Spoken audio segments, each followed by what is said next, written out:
Ciao, everybody. Welcome back to the Bianconerizone live show. Wait, am I? Yeah, I'm live. Okay, we're good. Thought I had a little glitch for a second. It was round of 16, Juventus 2-1 victory over Monza. Thank you all for joining so far. Like the video if you haven't already. It's me solo. Alejandro's doing the after stuff. I'm sure you'll see after match stuff.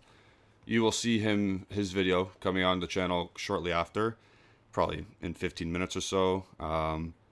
What we're going to do is we're going to talk about the game, firstly. You know what? How am I going to do this? How do you want to structure this? I'll go first by saying I think we knew what we were expecting in the first 60 minutes of the match. And by that, I mean, I think we knew what the kids were going to do. Because we started a very, I'd say weak, but we started a very inexperienced 11 in the Coppa Italia match, which makes total sense. I heard on the broadcast that it was Kostic's first time not playing a match. So he got some well-deserved rest. So the first 60 minutes went exactly how I thought it was going to go. There were some spurts of good technical ability from some of the younger players. There was some good play from Keane. There was some good play from Keane.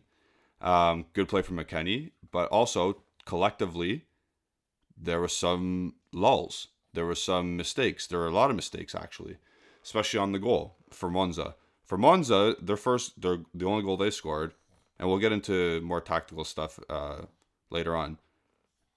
I couldn't tell if we were zonal marking or if we were man-to-man marking, and that has to do with experience, and that has to do with communication. And when you throw out a whole new 11, shit like that's going to happen. It shouldn't, especially at this type of club at Juventus, but stuff like that should not happen no matter who you throw out there. But it happened, so it is what it is. But the first 60 minutes, I think we knew what we were getting, and then the substitutions came, and a formation change came, and again, you know what? Fans of the club, who saw the squad composition, the squad structure coming into the season, knew that with everybody healthy, the best formation for this team is a 4-3-3 or a 4-2-3-1, however you want to mix it around. And you saw quite clearly the dominance of two world-class wingers or world-class attacking talents, let's say, on display. Once Chiesa and Di Maria entered the field together, that Antov guy, whoever that fullback was for Monza, and the other guy on the other side, I forget his name. Was it Caldirola? I forget. The left back? There was no match at that point. There was open space for them to attack, and they attacked it. Chiesa burned his man almost every time. Di Maria beat his man almost every time. The talent on display was too much for Monza today, and that's good. We expected that, but it only came to fruition once the changes were made, and that's fine. Going back to the first half and first part of the match, you saw Illing take on his man. You saw Illing beat his man quite often, and you know what? That's what we're missing. We're missing players who can get in behind defenses. Whether it's dribbling past the player, or whether it's getting in behind, getting a through ball, or a pass in behind defenses. And I've been saying this for a year and a half. Even when we had just Chiesa. Ever since this channel started, I said there's a lack of mobility in our attack in terms of off-the-ball movements.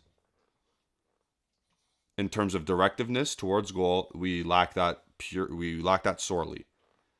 When you start getting guys like Illing, like Chiesa, like Di Maria, when they come back, Vlahovic can get in behind defenses. Keane can get in behind defenses when he actually wants to. Then you can start getting better chances at goal. Then you can start scoring obviously more goals, and then you look more like a team. It's less stagnant. It's less. It looks like there's a game plan, because I'm not gonna lie, in that first half, there were some passages of play where I'm like, do these guys train anything? There was Fagioli holding hands with McKennie on the right-hand side. Paredes was just stuck in the middle at half, like holding his ball sack in his hand. Like, very stagnant stuff. And then once you get a couple of guys in there who can exploit defenses, who can exploit the back line, who run at and are direct and want to go attack, you see a difference. And again, it's Monza. It's Monza's A/B team, a little bit of mix of both. But we don't see that enough. Now with all these injuries in the past, for right now, we will have no more injuries on our squad on this coming Sunday. Everyone will be healthy enough to make the bench. Except for maybe Kyle George, but does he count anymore? Apparently Pogba, apparently Vlahovic is going to make the bench, and even Cuadrado. There are no more excuses at this point. And even though Allegri is the coach and he has a very, how do you want to call it? A defensive, his style of play. Let's go with Allegri's style of play. He has his own style, own way of thinking. We should still win the majority. Like, there's 19 games or 20 games left. Just on people alone on the team, players on the team, the players you can throw out there, you should win at least 15 to 16 of these next 20 games. If everyone stays healthy. That's the key. Because no one in this league can defend what we have on paper. And I'm not making crazy accusations. I'm not making crazy takes here because we know that this is the case. We know that this is the case. People are chatting right now. Dominic saying Moretti's awful. Yeah, I don't think he was too good. Amin is saying what a player Sule is. Sule was good in his little spurts. He had some Dybala-esque player movements with the ball. I thought it was pretty nostalgic. Enzo says Chiesa fire. Yeah, Chiesa, great goal. Thomas Iacobucci, Chiesa's class. Andrew Finnan, Chiesa hasn't lost a step. Drake saying, people who judge Moretti are terrible. The kid is 19. He's not going to be anywhere near perfect yet. Just let the kid develop. Mr. saying, again, no Chiesa, no party. And By Spacey is saying, Chiesa in form is a dangerous sight. Oh, man. This is my point, though. There are few players in the world who can give you a top performance every match. And I think we can go back to if they're used correctly, we can go back to the Napoli game and say, yeah, Chiesa sucked. But, the whole team sucked. He played as a right wing back. That's not him. That's not him anymore. He is not a right wing back. I know he played left wing back for under Stupid and Fiorentina, but he's not a wing back. He is a winger. He is a guy that needs to attack space and attack a man 1v1 and create stuff. If he's allowed to play in that kind of position, he is going to deliver every game. If it's not a goal or an assist, it's going to be dangerous chances. If it's not a dangerous chance, it's going to be people on yellow cards and red cards because they're taking him down. That is the type of player Chiesa is. I was scared shitless. I was scared shitless on what he was going to look like on his return. I was scared. Because ACL tears are no joke. The recovery time, the surgery itself, just the mental preparation to go back on a field and know it can go at any second maybe. That's the fear. This guy's playing with no fear. He's flying into tackles. He wants to dribble at people still. It's a complete change up. And Federico Chiesa, dude, you make me want to watch the team like all the time. For a bit there, I was like, this is a chore to watch Juventus. Now, if I see Chiesa starting in an advanced position on Sunday, I'm saying yes, let's go at it. I really want to watch this game. So I'm very happy with how he's come back. Let's say, again, if he's going to be a wing back and he's going to be told to defend and suffer for 60 or 65 minutes, waste. Just throw the game out of the door right now. Throw the game to the garbage. I don't want to watch that. I want to watch the guy attack. I want to watch Di Maria attack with a competent attacker with him. And I need my strikers to score their goals, though. I need Milik and Keane to score their goals, or Vlahovic if he ever comes back and plays. I saw some people like the video if you haven't already. The ratio's not good enough right now. Edgar saying give Moretti time. He is a kid, but he needs to go on loan. I'm starting to feel that way. I'm starting to feel Moretti. He's too good for obviously the next gen team, but I don't think this is not it. This is too high of a level right now.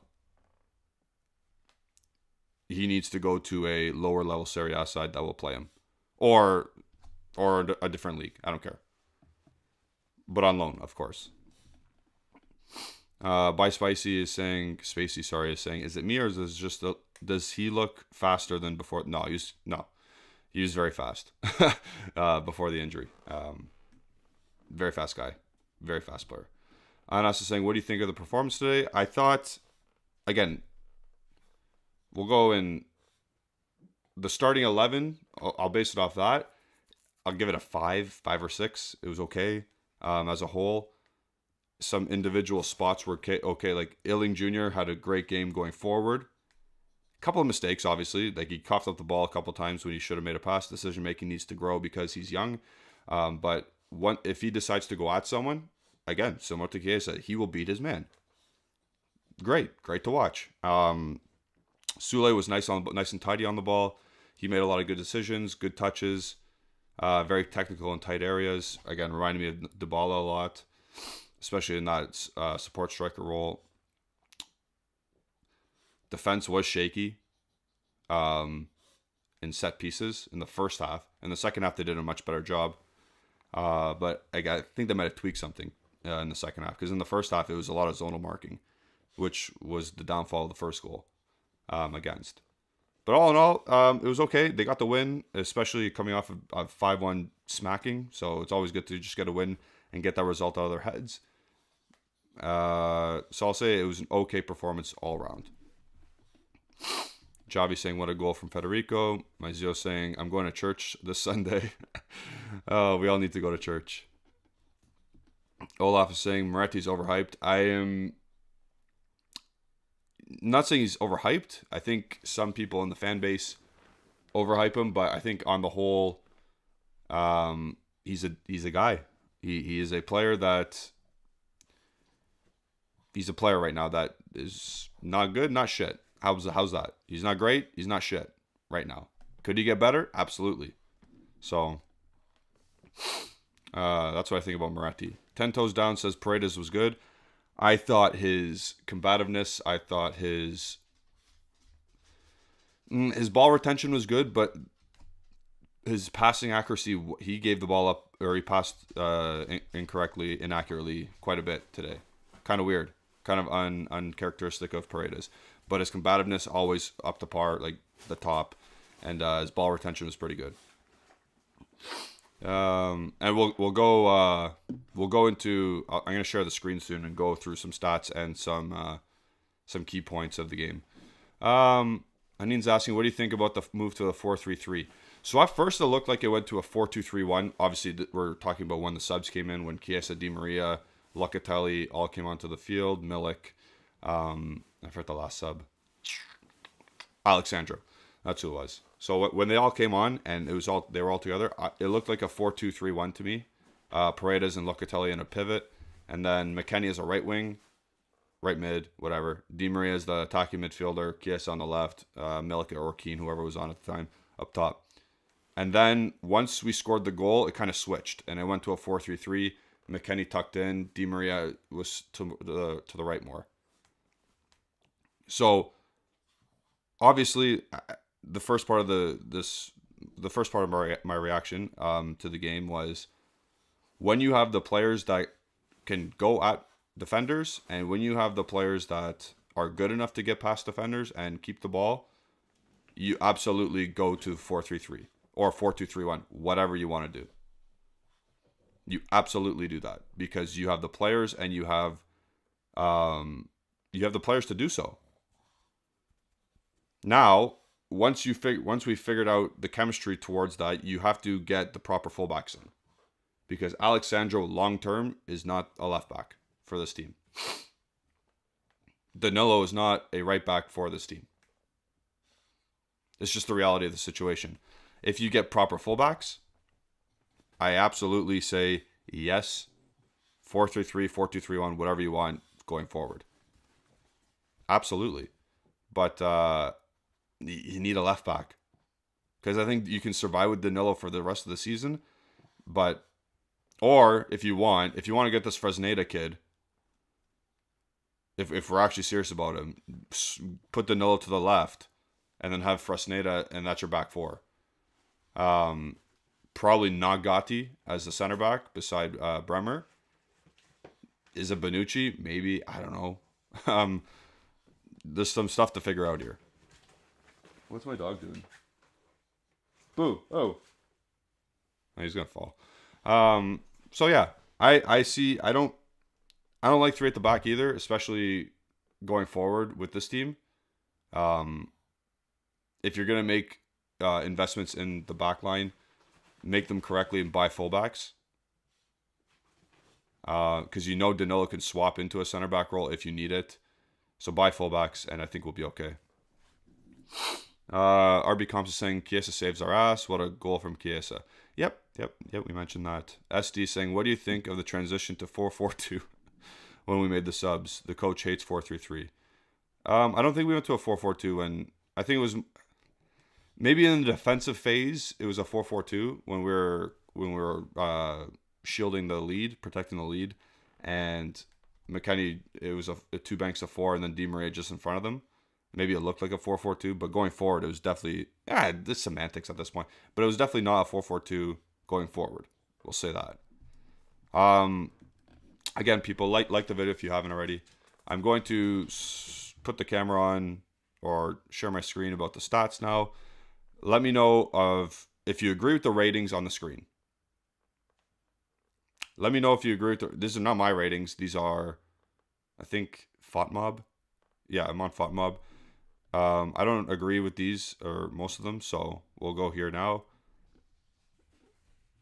I think everyone's in the picture there. Yep. Okay. So as we see there, we got Perrine with a 6.5. I thought, he was weird today. He was shaky. He's shaky on pass backs and his clearances. He shanked a bunch of clearances.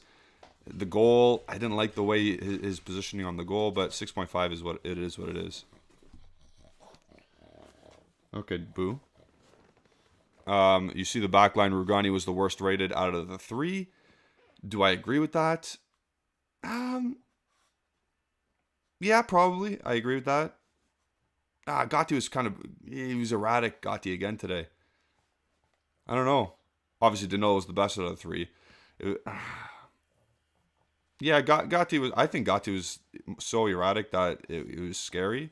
Rugani was much more calm and safe, so maybe Gatti was the worst out of the three, I think. Across the midfield, 5, Illing Jr. I thought it was okay going forward. Again, like I said, defensively he conceded many corners, so I didn't really like that. You got Moretti, you got Paredes, you got Fagioli. I think that's correctly ranked. Maybe Moretti's a bit too high. McKennie, yeah, he was good. He was actually all right today. There's some mistakes he made, of course, but he did do decently well. Got an assist, obviously, on the first goal to Keane. And then Sule, I think that's a low rating. I think that's because the involvement in the game there wasn't much involvement from him. Hold on. Let's get Boo up here. Okay. So the involvement from Sule wasn't too much into this game, but every time he did touch the ball, it was I liked it. It was impressive. So Boo, don't lick my hand when we're on stream. And then Keane, obviously, with his goal, he should have had 2 or 3 today. He should have stayed onside for the goal that was called offside. He should have scored his 1-on-1 in the beginning of the second half, but he did score his one header, so we'll take that from Keane. We will take that from Keane. So yeah. Then we're going to go down to the subs, and let's see what they rate. I thought Locatelli was okay coming in, very combative like we always know him to be. Chiesa, obviously, with his goal, changed the game completely. Di Maria had some nice touches. We saw the Rabona shot that he had. Just score next time. I don't think you needed to do that, but hey, it is what it is. Sandro was actually not bad. He had one misplaced pass. I think his ratings boosted from that. We'll call it assist for Chiesa's goal. And then Milik doesn't get a rating because he didn't play enough. So yeah. All in all, I think the ratings are okay. These are fair enough. Like I said, Illing probably should have got a little bit higher, and Sule should have probably got a little bit higher. Moretti maybe a bit lower, and Locatelli a little bit higher. But other than that, yeah, I agree. Now let's go to the stat that stands out the most. I don't think it shocks anyone. But if you look here on the left-hand side of our screens, the possession is 61-39 for Monza. At home, at the Allianz Stadium, Monza had 61% of the ball. As you can see, we had 11 shots to their 9, 2 big chances to their 1. We had 1 big chance missed, they had none. And they had 200 more passes than us. 200 more passes. And again, I'm not pooping on the win. I'm not trying to make this win not meaningful. But 61% possession conceded to Monza. If we go back into the stats and we go a little bit deeper, shots on target, we had 6, they had 3. I thought Cronio was actually all right. I don't even remember Perine's 2 save. No, I remember 1 Perine save. I don't remember the other one. Oh well, who cares?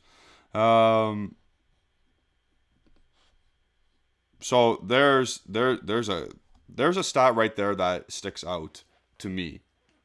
And in the opposition half, so obviously you're closer to goal, Monza had 285 completed passes. We had 120. They had way more passes in our half than we had compared to what we had in our own half. So we're going to continue this way no matter who's on the field.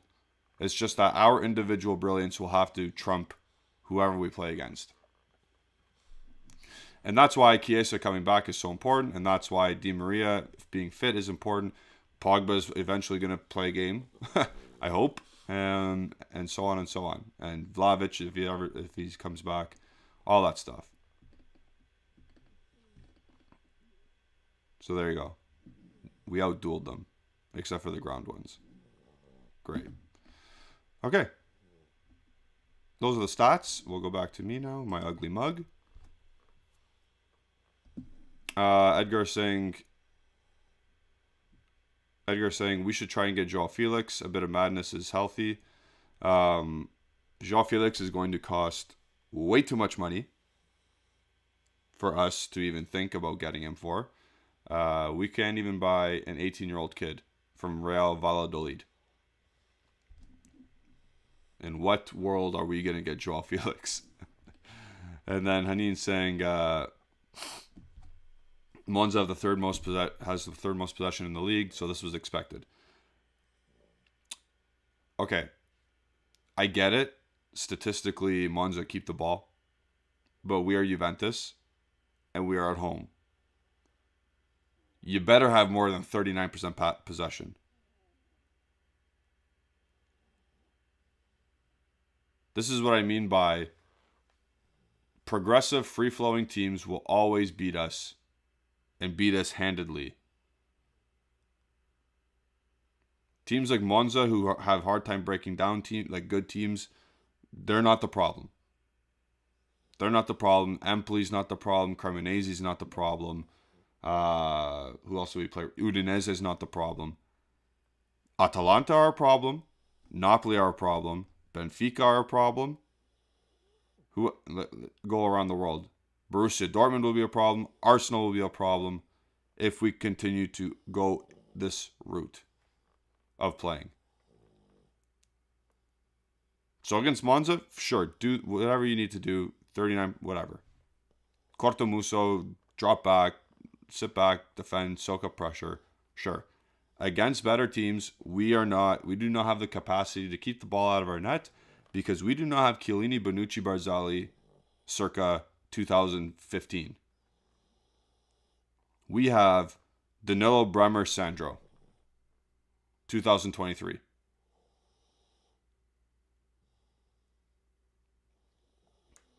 This type of win goes back to the unsustainable stuff during the 8-game winning streak.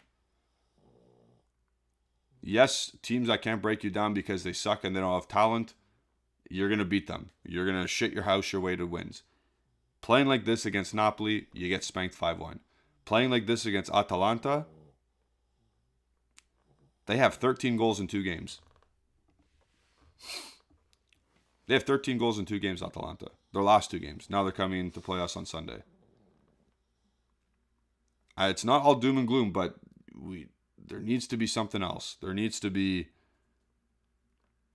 a different way of playing.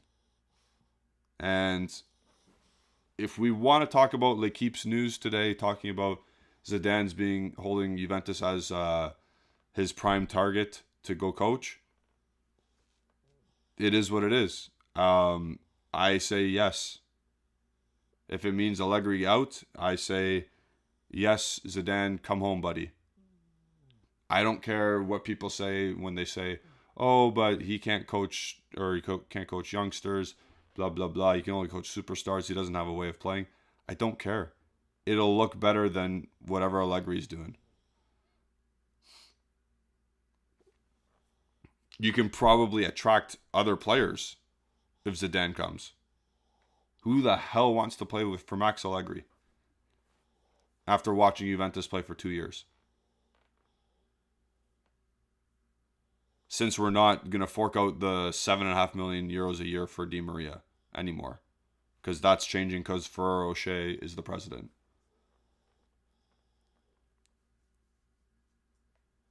I need this style of play to change. And honestly, again, if Zidane comes, great. We have 30 people in here. Like it a little bit more. We need a couple more likes in here. Let's get to 25 at least. Come on. I know some people didn't like it. Olaf Acosta saying Allegri ball is embarrassing, but the players and economy is even worse. And Zidane is absolutely not coming low. Let's get real. Hey, man. There is too much smoke for me to pass this up now. There's too much smoke. L'Equipe is reporting this. Oh my goodness, my dog just... Okay, buddy. Okay. L'Equipe is reporting this. You see Antonio Conte complaining all the time now about Tottenham. You know that there were reports of Max Allegri wanting out when everybody else left in November. He wanted to leave too at the same time. There's a lot of white smoke here. So I wouldn't say it's not realistic for Allegri to leave and one of these guys to come in. And then yeah, RB Comps is saying Ferrero Rocher ball, we cooking.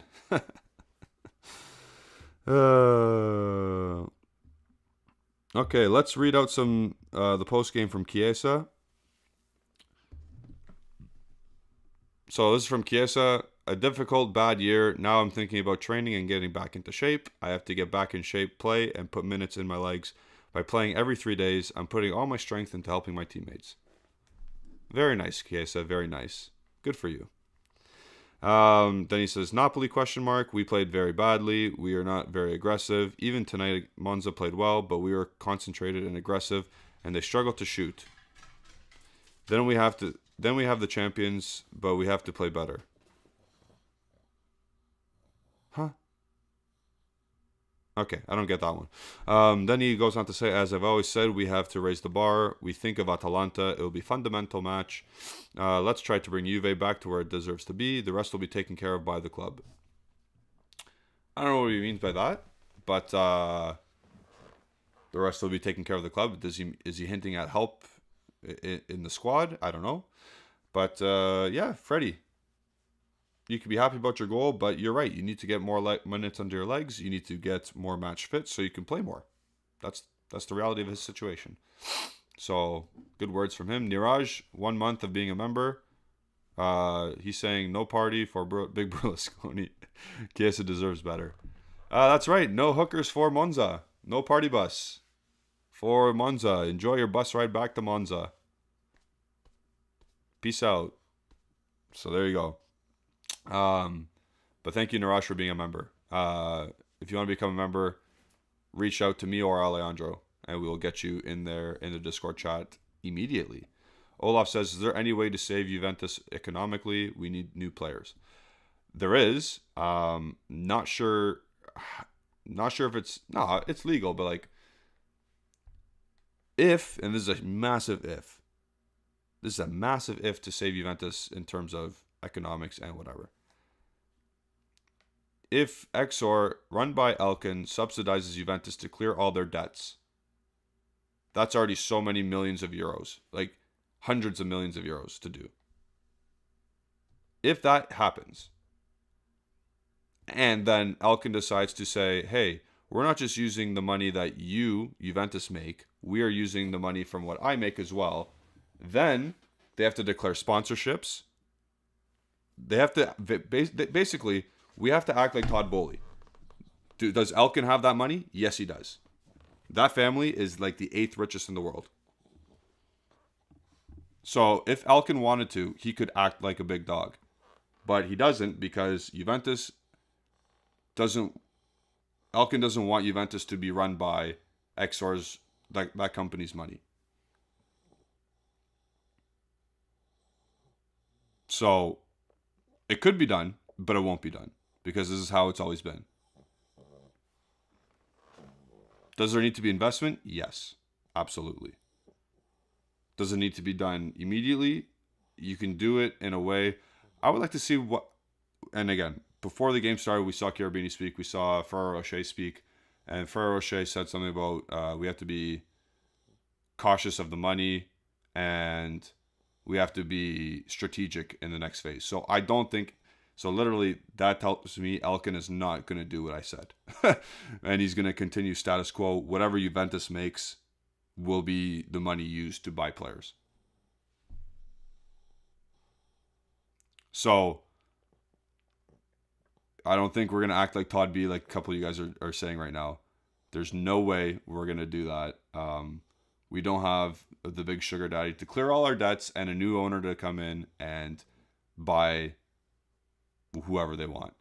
We're not Chelsea. I wish we were Chelsea. You could chirp Chelsea all you want. You could do that, but they're showing, and they're buying players. They're showing ambition. Are those the players that I would buy? No. But the ambition shown is what I would like for my club. But we brought in a banker who has nothing to do with football as our president. Going to rely on Cherubini. So we're going the youth route, and we're going with the cheap route. And that's the way it's going to be, because we are not a Premier League team. And there's my rant. There's my TED Talk. We will never be able to compete anymore until a Super League happens. That's the reality. Do not tell me that Sule, Illing, Moretti, Fagioli, name me 5 other players, Huijsen, De Jong, or sorry, not De Jong, De Winter, Nonga, Mbangula. Do not tell me those guys are going to make up half of our first team and we are going to compete in the future. Don't tell me that. That's not happening. I'm rattled.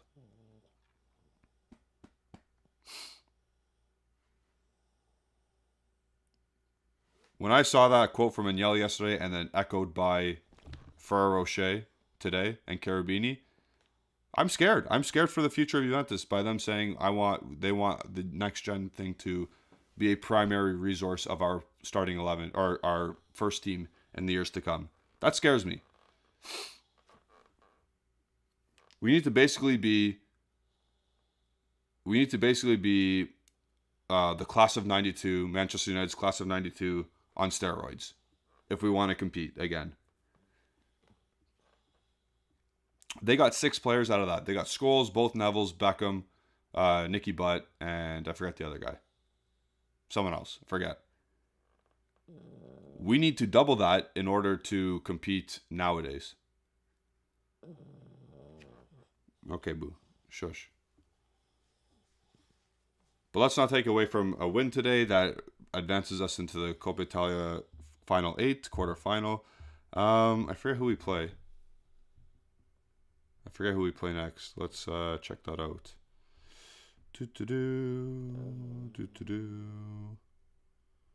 How do you just see Coppa Italia's schedule? Is that?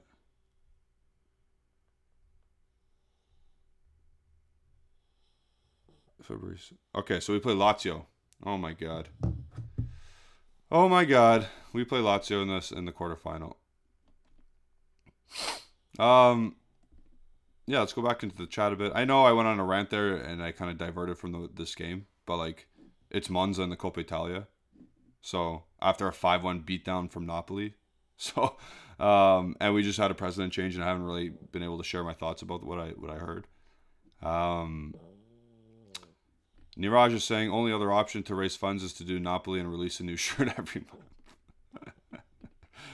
Olaf saying, yeah, that wasn't good news. I think about the youth project or whatever. 10 Toes Down says, I agree with you. We are Juve, not Ajax. Exactly. We don't want to be the selling club. We don't want to say, hey, we made Sule into this great player at 24 years old. Let's sell him for 50 mil. What's the point? What's the point? RBCom saying free boo. He's right here. He's on my lap. Niraj saying, look at that Man City squad depth. They beat down Tottenham. Yep. And he wants to see Boo. Boo, come here. Hey. Look. Look at everyone.